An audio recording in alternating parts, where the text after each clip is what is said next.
It's me, Jay, your DM. I use he, him. It's me, your heir, and I also use he, him. It's me, not your Jerika. I use she, her. And this is Insight Check, where we delve into the dungeon of your bad decisions and retrieve the treasure of wisdom. Hello, everyone. Welcome back, one and all, to a brand new year, new podcast. That's right. Insight Check's dead. Now we're wisdom safe. Oh, no. And coincidentally, fucked. Welcome to Wisdom Save, where we delve into the dragons of your bad dungeons and retrieve wisdom treasures. That was the most hippie-ish shit. I dive into dragons, man, and I retrieve wisdom treasures. The dragons of your bad dungeons. Anyway, this is actually still Insight Check. Surprise! It's still Insight Check. We had you for a second there. Mm-hmm. We got you. No, I saw it on your face. Don't pretend. You got tricked. I guess we're going to start off. I mean, are we going to start off with a dungeon crawl? We didn't discuss one at all. I've got a really quick one. And it was that I listened to the first 5 episodes of the Amnesty campaign from the you want to have Zone. a fight at the start of the new year? Yeah, I absolutely do. It's not a fight. You're objectively wrong and I'm objectively right, so it'll be easy. Oh, okay. All right, so anyway, Taz Amnesty, a perfectly okay show. Great, cool. Are they different characters? They're different characters. No.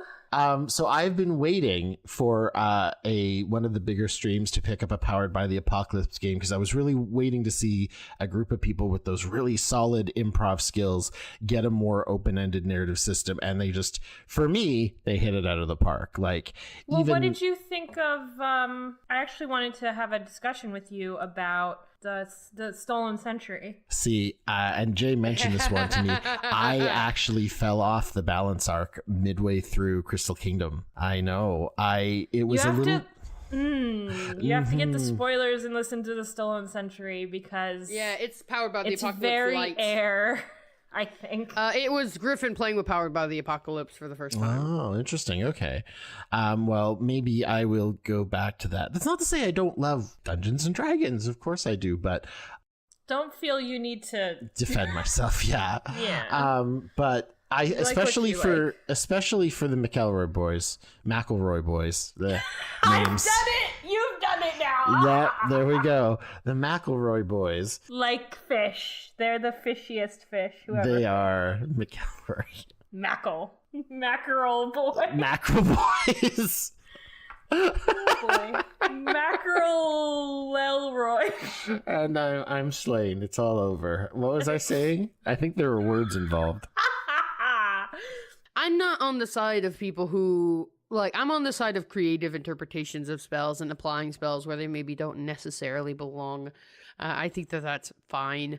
I am also on the side of having a system with rules because it is more fun to fight an enemy that has a set of codified actions and abilities so you can tactically make decisions and choices which impact the flow of combat. And see, I think the crux there, and now we're getting into the system. All I wanted to say is I liked Amnesty, and of course we're going to debate it. I don't mean to be a party pooper. You can like Amnesty. Amnesty is a fine show. I don't mean to be a party pooper. I just think I just really I don't know. You want structure and you want tactics. That's fine. I just really, really liked balance, and I'm so sad it's gone. And I liked it too because it was silly and off the wall in all the ways. The way I wanted to posit it is you've talked in past about you like it when there's a creative application of the rules in such a way, or that you think that restrictions cultivate creativity. I think that you can only be truly creative if you're in a somewhat constrained environment. If you're in I was having this argument with my brother. Yes. It's a classic. He said that Twitter makes you more creative, and I disagree. I think there are some amazingly imaginative novels that are not 280 characters. I think it cultivates a certain type of creativity, right? Can you be succinct and clever, which is one type. And I think it's the same way. Like there's definitely, and I agree with you, Jay, I can think of examples of where the rules came together in this perfect way to create this perfect moment. The end of campaign 1 in Critical Role. Absolutely. That classic moment that will Perfect stand in example. history. I think the trade-off is for these systems, I think it leads to more openness for people to be creative within a little bit less restrictions. Like when we played a PBTA game, I found our players were a lot more jazz in what they were doing. Like, can I try this? Can I do this? And I didn't have to say, it's not really how it works, which I know I don't need to do at the end of the day, but I think it gives more opportunities to be creative, but maybe those moments of creativity, they don't shine through as brightly. Rekka, in our game, wanted to do something with control water that the rules did not support, and it didn't happen. And I felt heartbroken because what she wanted to do was controlling water. But it was maybe more overpowered, or it was a higher level kind of water controlling spell that she was kind of thinking of. But in that moment, I was like, I just want it. So, you know what? We're going to have this debate forever. So I am going to cap it off and say the first 5 episodes of Amnesty are the best live play TTRPG content for me I've ever heard. I have one question, and you can sell me here, or I'm off the boat. Are there any LGBTQA plus characters? Yes. I'm not far PCs. enough in, but yes. I believe there are. Yes.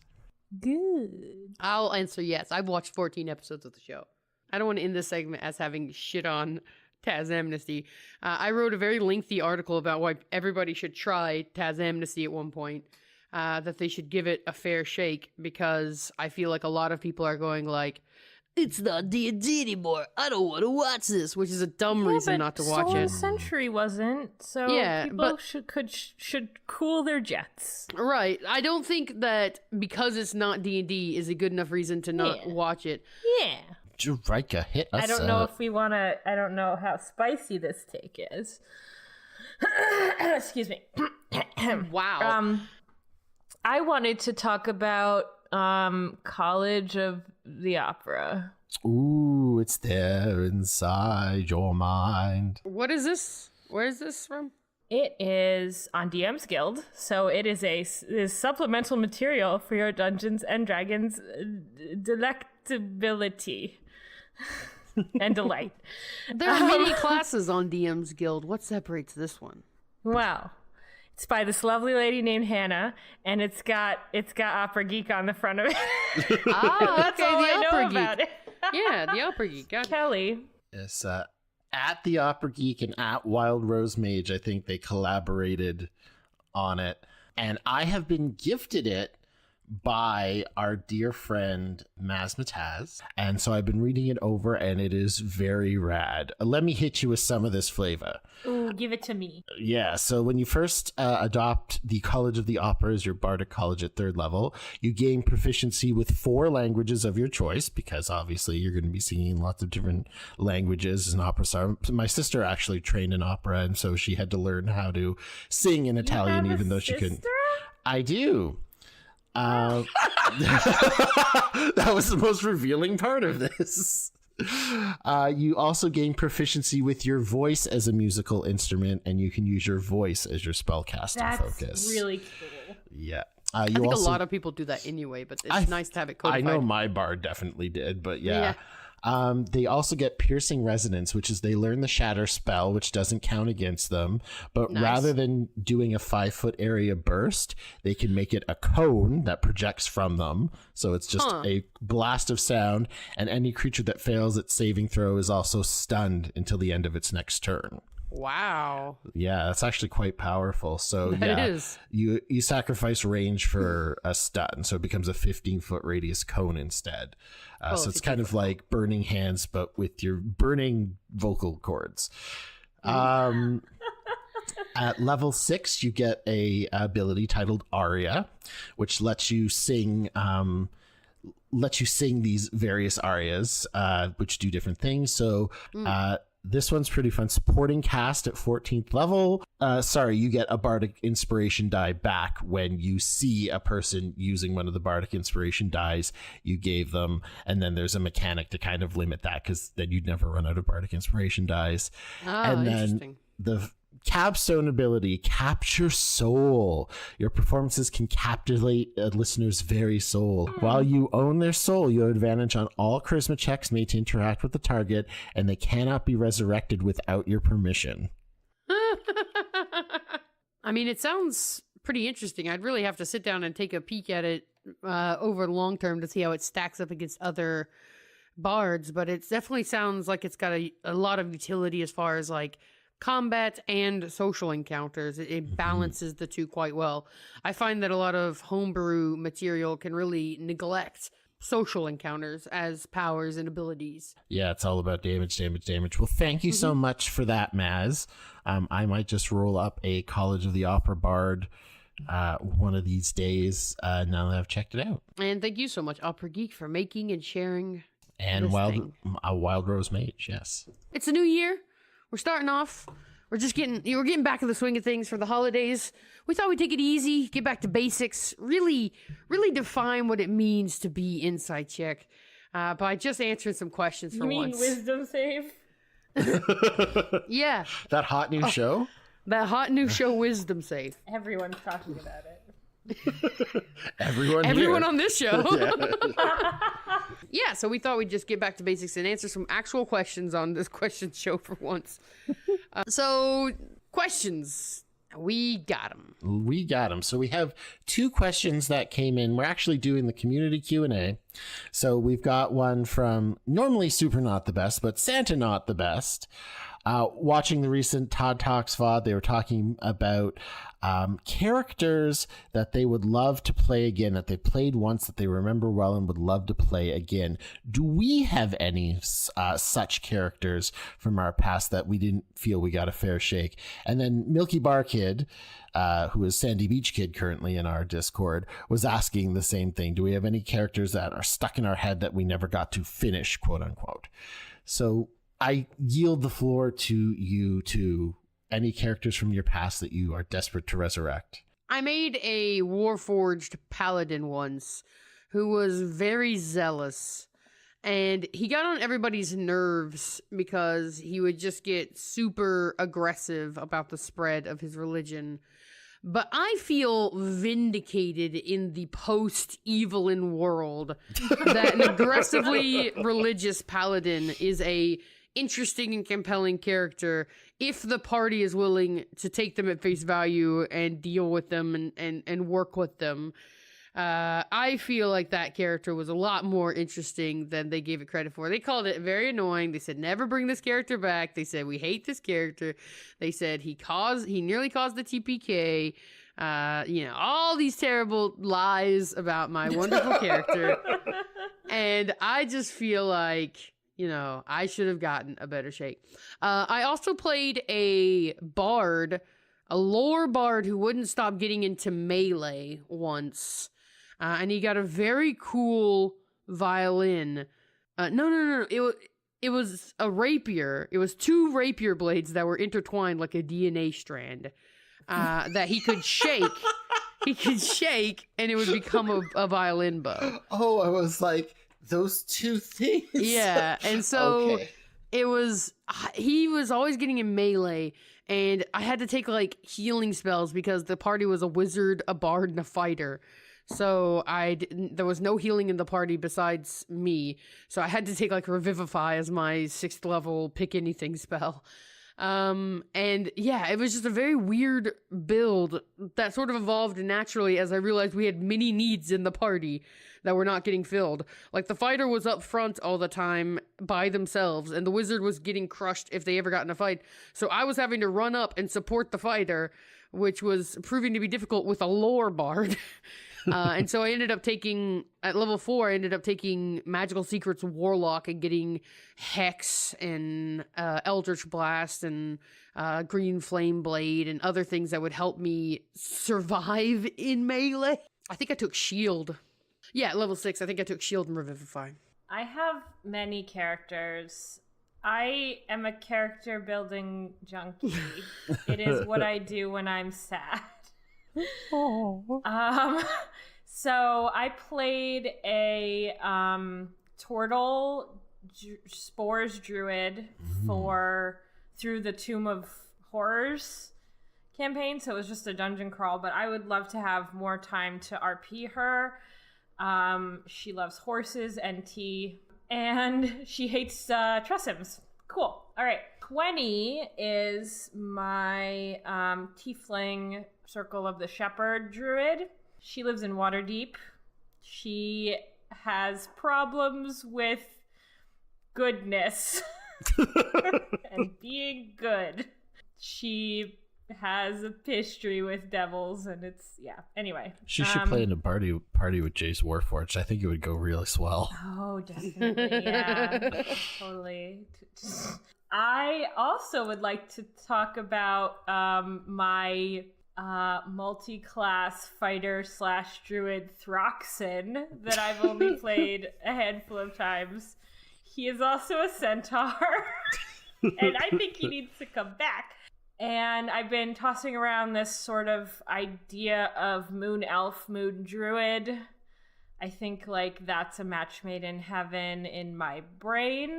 But actually like figuring out how that works like in the game, I think would be when she said all of them.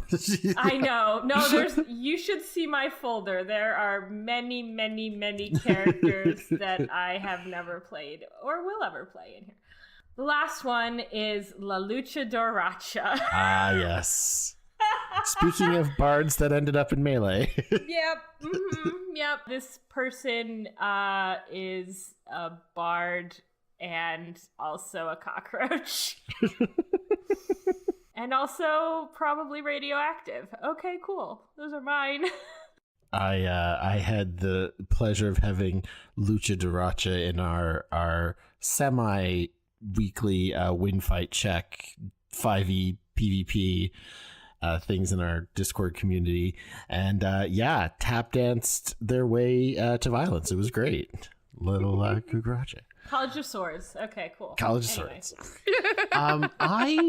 I basically got to play my kind of dream character.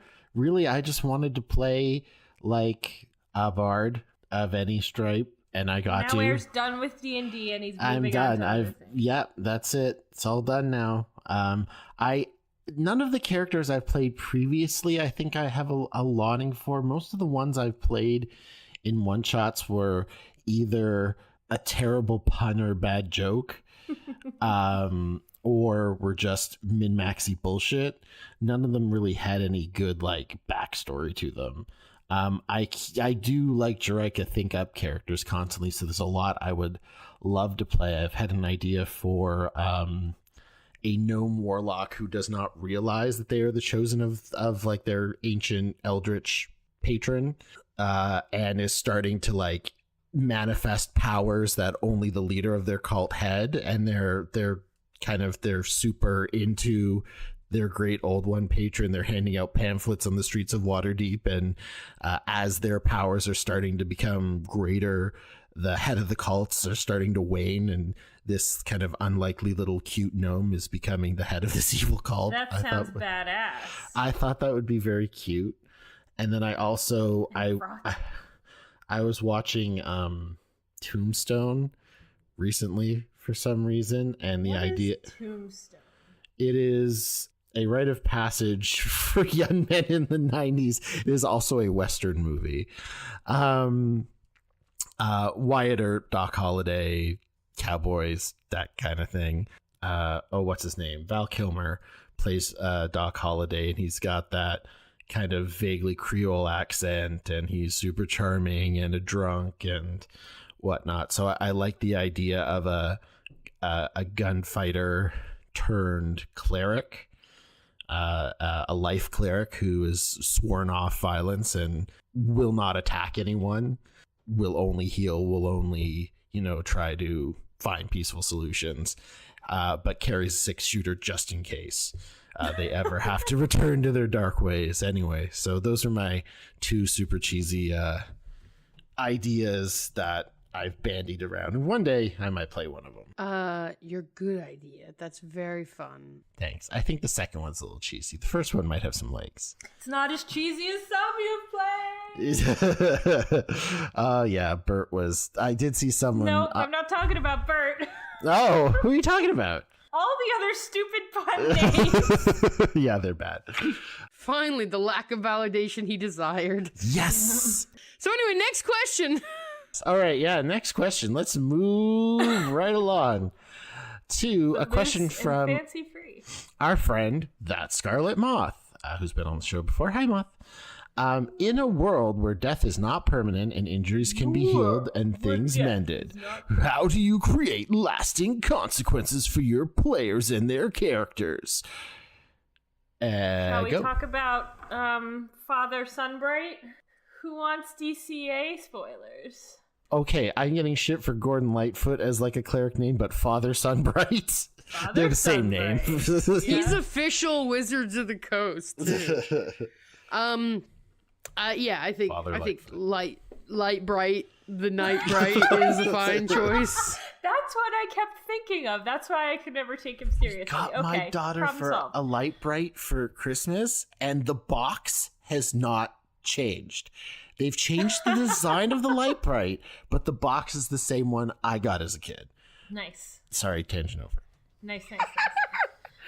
69. All right. I'm going to delete everything. Good. Clap. Okay, cool. All right. Go. All right. So in the Waffle Crew is in Waterdeep now, and they had this whole arc where Evelyn was dealing with her religious people that she grew up around, and basically her father figure is this guy named Father Sunbright.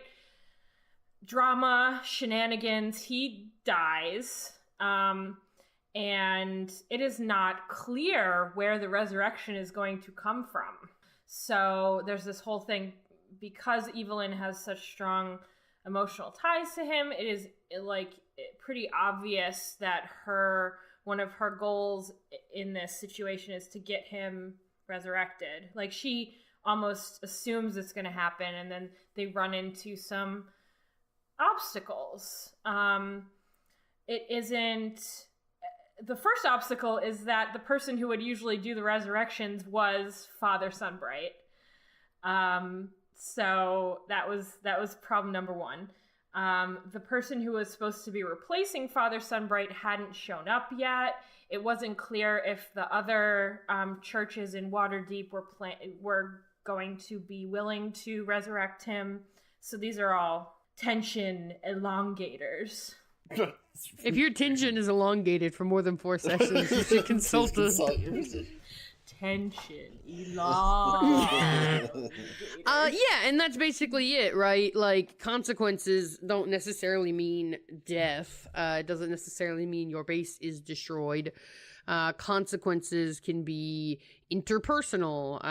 Consequences can be beyond your control, things that are very big or very far-reaching, changes to the status quo of the world.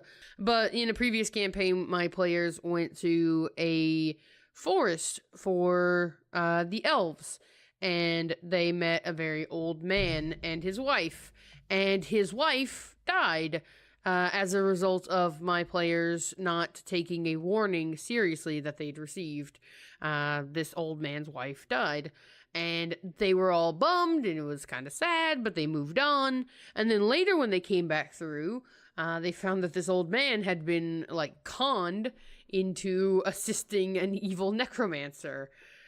Because of his wife's death, he had been willing to go along with this plot to bring her back, although he didn't realize it was an evil necromancer. He just thought it was some sort of cleric, and he helped this guy dig up dead bodies. And it was just like this weird thing that like had happened because the choices that they had made in the past, and so they felt responsible for it, and they had to go help him now. And it was just, it was just a little thing that comes back to haunt them later. The first session of one of my previous games, they threw a bandit into a river. And later, they found out from a townsperson that he'd gotten very sick and had to have his leg chopped off because of the river water being very bad. And then that dude pursued them through the rest of the game, seeking revenge. In the finale of that game, he showed up as a high-level assassin who had been training to kill them. And it was just a funny little callback to the beginning of the game, but also sort of a consequence of their decision to like leave him alive. You just put those things in. If they slight a person, don't necessarily have that person attack the party. Have them go away and make Machiavellian schemes, and they come back and haunt the players at a later date. Consequences can be, destabilizing the peace between two warring factions. Consequences can be anything, like as big as you can imagine. Just take note of significant actions that your players take. Write them down in a little journal. Write them down. Hey, that's a great idea. Write them down in a little journal and keep track of them. And then you can always pull these points up for, brainstorming sessions for events later in the game. And your players will like callbacks to things that they did because it makes them feel important and cool. And if it's that the people they leave alive come back to haunt them, they'll just kill everybody. Well, sometimes you have to kind of balance it out. You can't have every NPC they spare come back to kill them, or else you do end up with players who don't trust NPCs. You have to give them like a generous mix between useful NPCs, harmful NPCs, and NPCs who desperately want to be useful but are actually annoying. That's the proper mix. Good to know. I'm Clarence. But he's a PC. No, he was an NPC. Oh. He was an NPC before he was a PC. He was the healer that the party kept forcing to go with them on adventures, despite the fact that he was like 13. They were like, "Oh, you have spells. Come with us. We need healing." Little boy. I'm just a little boy. Golly, sirs, I'm pretty weak and small. Well, I'm the greatest healer in the whole world, though. I've already figured out how to cure your diseases. I want to get your take, though. Yeah, he was a vampire hunter, I believe. The first time they met him. Your age? Yeah. What? I'm real hard bitten. Yeah. I'm gruff. I smoke many cigarettes a day. I smoke so many cigarettes. He had the spell that would make sunlight, and so like he could make the vampire not be able to regenerate. It was very, very funny. They were like, "Oh wow, you're a vampire hunter, but you're just a kid." And he's like, "Well, my parents were murdered." And it's like, "All right, great." Hey kid, whose weren't? You're Welcome to fantasy the cleric club. Batman. Yeah. No. Tropes, no. It was very Tropes, funny. please. Anyway, Good times. consequences. They're easy. Do Like it. that Drake meme. Mm-hmm. Air's all tropes, yes, and Drake is all tropes, no. Yeah. Yeah, Drake is the Drake with the hand up, but Yeah. Air's the You Drake got with the It was point. so like, miss me with that trope shit. Yeah. Yes, exactly. Miss me with that trope shit. All right. Well, anyway, next thing. Well, we have a question from someone I think you all know very well. Someone who might even be on the podcast right now, which makes me wonder if I think should I even know this ask. Yeah. Does one ever really know oneself? Drake, do you want to read your question? No, I want you to do an impression of me. Oh, God. I wouldn't even begin. Yas, questions. That's the best I got. Continue. Which subclasses are, air quotes, the best, end air quotes, representation of their classes? Which ones use the unique resources of their class to the highest extent? Let's do the easy ones first. Lore Bard. Mm-hmm. I'd agree. I would say Druid. Moon Druid, Evocation Wizard. Life cleric. Debate, but Life Cleric. Life yeah. Cleric is like classic. Although I would say that the better representation of the cleric is probably the War Cleric. If it's like a fighting healer, yeah. I mean, like, because I feel like the Life Cleric is just like, here's a tiny bump to your healing amount. And the Life Cleric is like, even the death cleric is actually like kind of a better healer than the life cleric. The grave one, you mean? Yeah, the grave cleric. Yeah. Because so much in 5e of the healing is, well, you're down. So yeah, and they can bounce you back like nobody's business. They get maximized. So you think War Cleric kind of takes it to the extreme? I feel like War Cleric represents that mix of light spellcasting, strong healing, and decent melee that makes the cleric such a powerful option. Berserker? Yeah, Berserker Barbarians, classic. Yeah, 3 attacks and just like go for it. Frenzy-ish rage. Fighter. Okay, hang on. Let's get into that in a second because I know we got a take here. Well, I actually have 2. I was gonna debate you on Wizard, but I might leave that alone.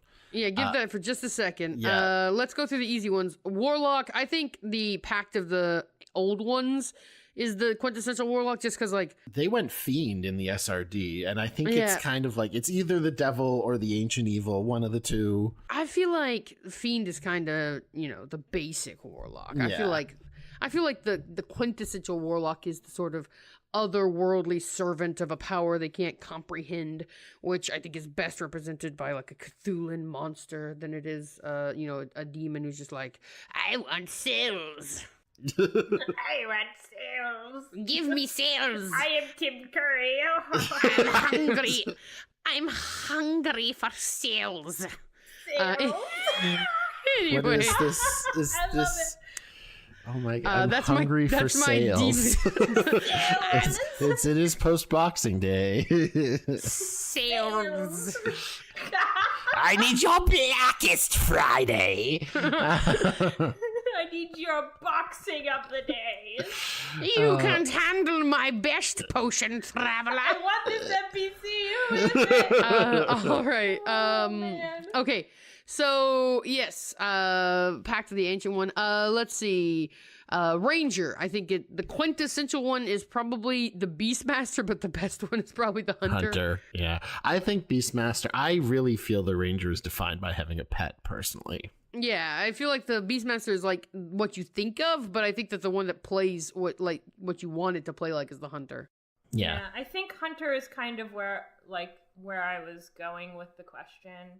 Yeah. I think Hunters is a classic one. Let's see, Rogue. I think that Rogue is interesting because I feel like really Thief and Arcane Trickster are both very, very classic Rogue archetypes. I guess Thief is more the classic archetype. I've tried to go by like the ones the singular subclass they released as SRD content was the ones that I kind of felt WotC thought were quintessential. So it was Thief for the Rogue, and like they do get magic in that. One of their higher level skills as a thief is they can use magic objects regardless of like class restrictions or like they can use a Robe of the Archmagi. Like crazy. Yeah. But yeah, I think Thief is definitely kind of the quintessential jumping on rooftops, scaling walls, stabbing people in the back, but not being super great. Assassin's kind of just like, I do one thing really well, and it's hit super hard in the first round of combat. Yep. And then the Swashbuckler is more of like I'm a rogue who likes to do melee a lot. Errol Flynn kind of. Yeah, exactly. So I think probably Thief is gonna be your quintessential rogue there. But I would say that Arcane Trickster is for me, I would say that Arcane Trickster is the best manifestation of that class, even if it's not the most classic version of it. Like, I feel like Arcane Trickster is a different question. Yeah, that is. I feel like the Arcane Trickster is a very strong... Using unique resources of their class to the highest extent. I think Eldritch Knight is a great subclass, but...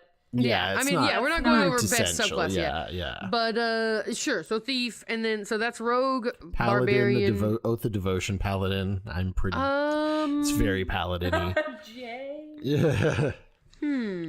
Huh. It's all about inspiring and being, truth, justice. Their oath is very much about that. Yeah, but I mean, there's something to be said about the Oath of the Crown Paladin as the quintessential knight errant kind of thing. The mythological Paladin, because when you read the classic Paladin stories like Three Hearts and Three Lions, A heart for every lion. Yeah. No.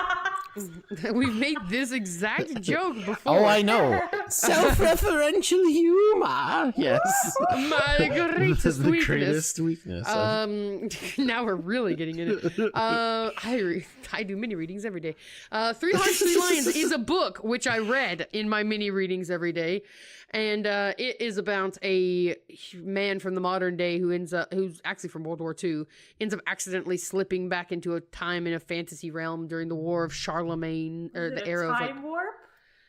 well, it's not a time suddenly warp. It's more remembered like Charlemagne. Thrusts were more like a dimensional. Okay, I'm missing a reference here. Anyway. Tim Curry again. Yeah, it's Tim Curry let's do all the way time down. warp again. Yes. Yeah, Got step to it. the left. Yeah, got it. So Curry's all the way anyway, down. he went into a different It's all the way dimension down. where he had to fight the forces of chaos with the forces of law, which is very, very classic D&D. Anyway, And he that guy. reminds you of Crown. Yeah, his whole source of his paladinic abilities were more of a devotion to a higher authority, like in The Crown, as opposed to simply a devotion to a religious or holy feeling. Although that book was very, very strong in the Christian imagery. But yeah.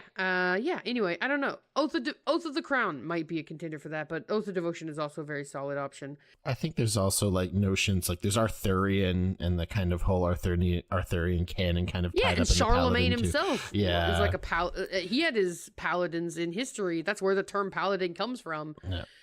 And like that was all about service to Charlemagne, the greatest king there might have ever been. Yeah, there's definitely a play to be made there for sure. I'm going to bring you a spicy take, which is that I think for fighter, everyone's going to say the champion fighter is the go-to big dumb fighter. Just you get passively better at everything, more fighting styles, critting on, 19 and eventually 18. I'm going to make the play that much like the lore bard, I tend to think that the classes that are quintessential, the subclasses that are quintessentially representative of the class itself are the ones that take what the class already gets and build off of it in the best way possible. That's exactly what I was asking. And so the lore bard, you get expertise early on and you get it again. You get magical secrets later on. You get it earlier with the lore bard. For the fighter, for the Purple Dragon Knight, also called a banneret, Purple Dragon Knights, I believe, are Forgotten Realms specific. But all of their abilities key off the core fighter abilities. So they have an ability called Rally Cry, which lets you use your second wind and it gives healing to the rest of your party. They have Inspiring Surge, which when you do your action surge, you can allow other people in your party to also get an action surge. They can do an extra attack with their reaction. They have Bulwark, which Are is they not Cult of Tiamat? no, they're Cormyrian Knights. So the Purple Dragon Knights defend the Kingdom of Cormyr. Yeah, which is all this FR content. Bulwark when Fucking rad, you mean? fucking rad. Yeah, so when they use Indomitable to reroll a save, they can let party members around them do. So I always was impressed by how the design of it was so keyed into the core design of the fighter. I think that is your quintessential fighter right there. Someone leading from the front, inspiring the... Magnus rushes in. Magnus rushes in, yes. He's a multi-class. Oh, spoilers. Now here's my spicy take for the fighter. Ooh. The Cavalier. Cavalier. The Cavalier? Isn't that a fancy French The champagne? Cavalier. Oh. The Cavalier fighter. First of all, you think of the classic knight. And what do you think? Horseback, big shield, sword in one hand, Shiny riding freaking gloriously armor. into battle. Heath Ledger. Yeah. The Cavalier, starting at 3rd level, your mastery as a rider becomes apparent. You have advantage on saving throws made to avoid falling off your mount. Your Unwavering Mark, which allows you to mark an enemy, which is a classic system from 4th edition that they borrowed. This battle is between you and I, knave. At 7th love this level, character you learn to already. fend off strikes directed at you, your mount, or other creatures nearby. So if they hit somebody else, you get to roll a d8 and add that to the AC of that target, your warding maneuver. So you're able to deflect blows from your horse or your ally nearby. Hold the line starting at 10th level. You're able to lock down enemies. Creatures provoke an attack of opportunity attack from you when they move 5 feet or more while within your reach. So even if they're just shifting around you, that provokes attacks of opportunity. It's a lot of different options. Yeah, it's cool. It's like very dynamic and fightery, and it feels very cinematic. Very tanky, yeah. Yeah. It's bringing back some of Ferocious those Charger. 4E. Starting at 15th level, you can run down your foes, whether you're mounted or not. If you move at least 10 feet in a straight line before attacking a creature and you hit with the attack, the target must succeed on a strength saving throw or be knocked prone. So you can charge down and slam them into the ground, then use your other 2 attacks to just wail on them while they're down there at advantage. I think you have hit on best subclass and not necessarily quintessential subclass. But I feel like that is the quintessential fighter, right? The would knight on a disagree. horse. I don't know. I tend to, yeah, in terms of the flavor, I don't know, like, because the fighter, I tend to agree with Jerika. Like, I don't think of them as particularly specialized. I tend to think of them as just, Because there's like cell swords. yeah, and I kind of like think they of could be fighters more like mercenaries. cell swords Yeah, than there's so many knights. takes on the fighter. In fact, Yeah, even in it's the a lot of PHB, like options. the fighter that they have in there isn't knightly looking. He looks more mercenary like, or something like that. I could see that. You know, I definitely get the knight on the horse. That kind of rings more paladin to me. And I think that's kind of borne out with stuff like Fine Steed and Fine Greater Steed. I did want to say we were talking about this in the Discord, even it generated some conversation. The wizard evocation, I think historically, yes, like they were definitely essentially, it's like, well, we're playing this war game and we need a human analog to a cannon. What can that be? And so the wizard kind of filled that role. But I want to say in modern D&D, they're much more scholarly and they're much more reality shaper kind of things. I really love the College of Lore UA that they put out because it felt like a wizardy wizard. It felt like a wizard that was like had a broad breadth of different capabilities. Wait, it was a college? School, sorry, it didn't. Yeah, School of Lore. School of Lore. Weird. You got your lore in my It was school. You got your school in my lore. And but basically it was like they could manipulate the fundamental elements of their spells. They could change the damage type, or they could change the type of save involved. And like there was flavor They text. could fire a spell for over a mile. Yes, there were some broken bits. Don't get me wrong. That sounds like you're getting into sorcerer territory a little bit. Yeah, yeah, how can it be maybe. the quintessential wizard if it's not even an approved wizard. subclass? I know. My heart breaks. Speaking of sorcerer, the other thing, Dragon, the Draconic Bloodline was the one they released as SRD, but That's crazy. I always thought it was wild magic, right? Yeah, it feels like it should be wild magic. Yeah, I think Because so. that dichotomy between meta magic allowing me greater control over my spells and wild magic granting me lesser control over my spells, like that seems to be the interplay that makes the sorcerer one way to make the sorcerer an interesting class to me.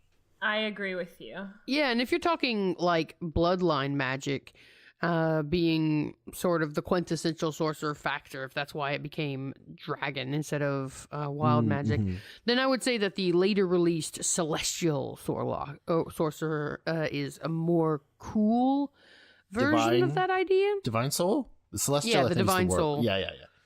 I think the Divine Soul is a more cool manifestation of like that bloodline power than I have scales and can breathe. And eventually wings. Yeah. Cool. Yeah, I don't know. Also, give your sorcerers 2 more first level spells. Yes. Miss 2019. any class? We did not. I'm looking through the page. Oh, actually, we did. The monk, we did not talk about. So none important. I mean, open hand is the one that's SRD, Yeah. and I mean, feel like it that's builds off of Flurry of Blows, which is the go-to monk key I point think spender. you have I a feel. strong argument between flurry, open hand and Kinsai. Kensai, yeah, if you like Z weapons. Yeah. Kensei? Kensei? Kinsai. I don't know how you say it actually. It's definitely Kinsai. I think it's I'm Kensei. extremely. Well, it's sensei, I'm extremely set so in would this. it be Kensei? How do you spell it? Kensei. Yeah, Kensei. We might have found the tiniest D&D hill to die on. Tune in next week to find out who died. But I think open hand, sorry, is Been something. Oh, whoa. Listen, hold on. I think if you're going for like Shaolin style monk open hand, if you're going for like a weapon wielding monk, then it's Kinsai. Whoa. But yeah, I think that covers all of the classes that are currently in the game. There you go. Hot takes, Jerika. Jerika, do you feel satisfied in these answers? Kensei. yes, I do. Thank you all for listening to another exciting episode of Insight Check. If we answered your question today, then I hope that you will leave a comment or a like on our iTunes account. That would really help us to spread the word. We don't have any sort of advertising, so your retweets and likes and comments, etc., are very appreciated. You can leave those anywhere, really. Anywhere you leave them, it's helping us out. As well, we want to thank our wonderful Amy T. Falcone for our faces. Without you, we would not have faces, and that would be gross. We are also really thankful to Vinswept for the song Never Stand Alone. It is a great song, and there's a lyrics version. I keep bringing this up. I just want to make sure everybody knows there's a version with lyrics, and it's all right. I really like our outro, which will be coming up soon. But before we go today, I just wanted to say, how you doing? I hope you're well. Happy New Year. How you doing? I don't know what else I was actually supposed to say. So anyway, this is the end. Answering your cues From our collective A's. This Was Insight. do do do do do do do do.